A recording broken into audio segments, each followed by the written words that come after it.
الآب والابن والروح القدس إله واحد أمين. أهلا وسهلا بحضراتكم في قناة البابا كرولوس ومريمين العجائبي. بنكمل مع بعض معجزات جميلة جدا للقديس الجميل الأنبا مينا مطران جرجا، وكانت الناس بتلقبه بلقب القلب البصير، لأن سيدنا كان عنده شفافية عالية جدا، وكان قلبه طيب وحنين على كل ولاده. وأوقات كان بيعرف الناس جاية تطلب ايه أو سبب اللي هم عايزينه ايه من قبل ما هم يتكلموا، وأوقات كان بيصلي لهم من غير ما يتكلموا على المرض اللي هو عندهم. النهاردة هنحكي عن معجزة، واحدة من المعجزات بتاعة سيدنا الأنبا مينا. بس قبل ما نتعرف على معجزة النهاردة، ياريت اللي بيسمعنا لأول مرة يدعمنا باشتراكه في القناة ويفعل زر الجرس على الكل علشان يوصلكوا كل إشعار بتقدمه قناة البابا كرولوس ومريمين العجائبي. تعالوا بينا نتعرف على معجزتنا النهاردة بتقول ايه. معجزتنا النهاردة بيحكيها واحد بيقول انه حاصل على ليسانس آداب وتربية شعبة جغرافيا سنة 99 بتقدير عام جيد، والنسبة المئوية بتاعته 69.6%. وبعد التخرج فوجئ بقرار إلغاء التكليف من كليات التربية، فانتظر المسابقة الخاصة بالتعيينات، لكن بكل أسف لما أعلن عنها تم استبعاد شعبة الجغرافيا منها في مسابقة سنة 2000. وفي سنة 2002 تم الإعلان عن مسابقة تانية، لكن برضو تم استبعاد شعبة الجغرافيا من خريجي كلية التربية قسم اللي هو عام، والاستعانة بخريجي كليات الأزهر لأن التقديرات المرتفعة، بيقول حيث التقديرات المرتفعة يعني واخدين الناس اللي تقديراتها عالية، ووصل الحد الأدنى للمجموع في المسابقات دي 75%. فبدأ ان هو يحس بالإحباط واليأس، وكان محبط لأنه مش عارف يشتغل. بيقول في صيف 2003 راح لدير الملاك ميخائيل في شرق جرجا عشان ياخد بركة سيدنا ويطلب منه انه يصلي لأجله. فسيدنا طمنه وقال له ربنا معاك وهيديلك اللي انت عاوزه. بيقول بالفعل أعلن عن مسابقة عن طريق إرسال خطابات بالبريد، وبيقول ان هو قدم فيها يمكن يحالفه الحظ وينجح او يتقبل في المسابقة دي. بيقول كان الكلام ده بعد نياحة الأنبا مينا، وقبل ما يبقى يرسل الخطاب او المظروف اللي فيه الاوراق بتاعة التقديم بتاعته، اخدها وراح لمزار سيدنا الأنبا مينا وحط المظروف ده على مزار سيدنا، وقعد يصلي كتير جدا علشان ياخد بركة قبل ما يبعت الورق بتاعه للمسابقة. بيقول قبل ظهور نتيجة المسابقة والدته حلمت حلم كده في يعني ايه زي تعزية ليهم كده ان ربنا يعني ايه ينجحوا في المسابقة دي. في الحلم ده والدته شافت الأنبا مينا وطلبت منه ان هو يذكر ابنها علشان التعيين، فرد سيدنا وقال لها كده ما تخافيش ابنك هيتعين. ولما والدته صحيت من النوم حكت لهم عن الحلم اللي هي شافته، فهو الولد ده حس بطمأنينة شديدة جدا، وقال ان ربنا اكيد هيقف معاه بصلوات سيدنا، واللي هي شافته هيتحقق، وسيدنا شفاعته قوية جدا واكيد فعلا هيتقبل في المسابقة.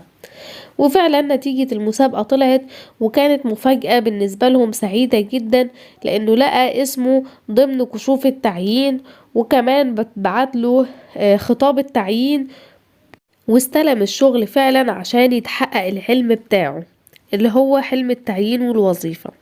وكمان بيقول ان المعجزة مش بس كده، معجزة مش وقفت على تعيينه بس، لا، وكان بيقول ان الحد الادنى للتعيين محددينه في المسابقة دي كان 69.5، يعني فرق 1/10% عن نسبته، لان هو كانت النسبة بتاعته 69.6، يعني فرق 1/10% على النسبة المئوية بتاعته. وبيقول ان ده مش غريب عن كنيستنا القبطية الأرثوذكسية ولا عن إيماننا المسيحي اللي معروف انه بيحقق المستحيلات وان ربنا علشان خاطر ولاده ممكن يقلب الموازين كلها ويغير الدنيا بحالها علشان خاطر ولاده، لان هو بيحبهم وكده.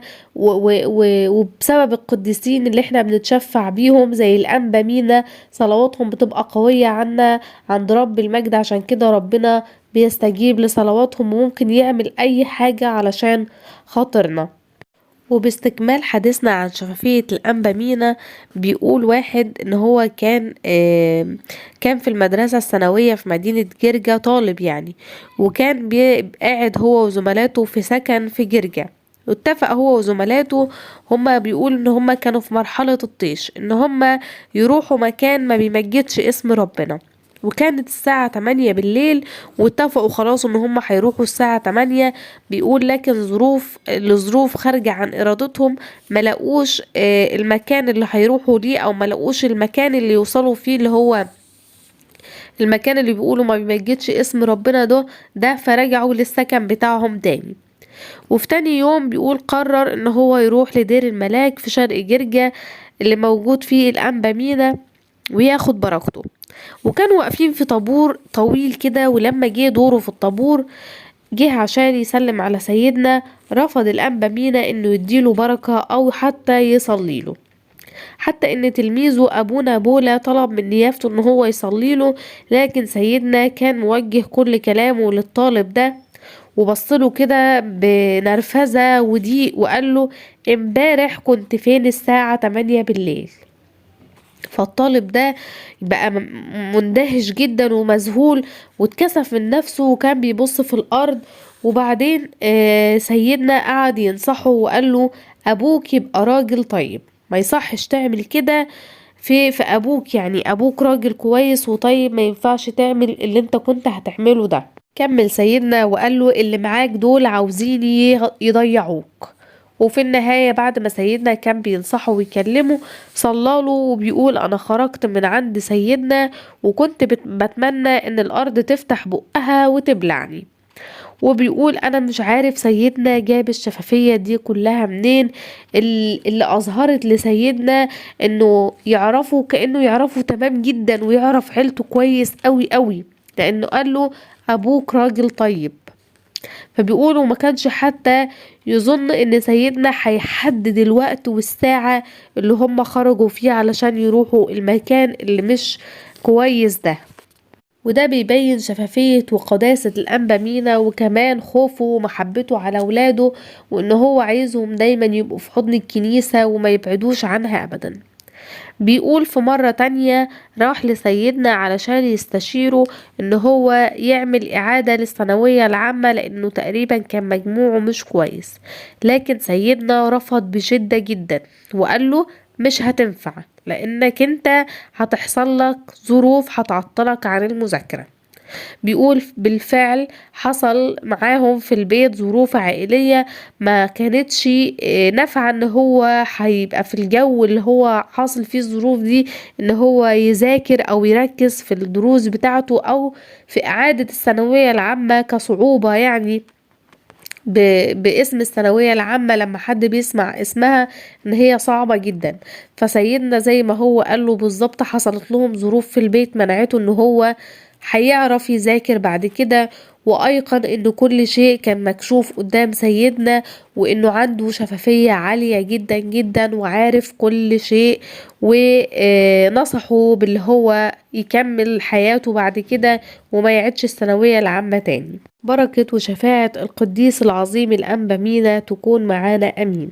كده بنكون وصلنا لنهاية معجزة النهاردة. ياريت تقولوا لنا رأيكم في التعليقات، ولو عجبتكم المعجزة ياريت تدعمونا بلايك وشير عشان غيرنا يستفيد، وأرجوكم اذكروني في صلواتكم. سلام.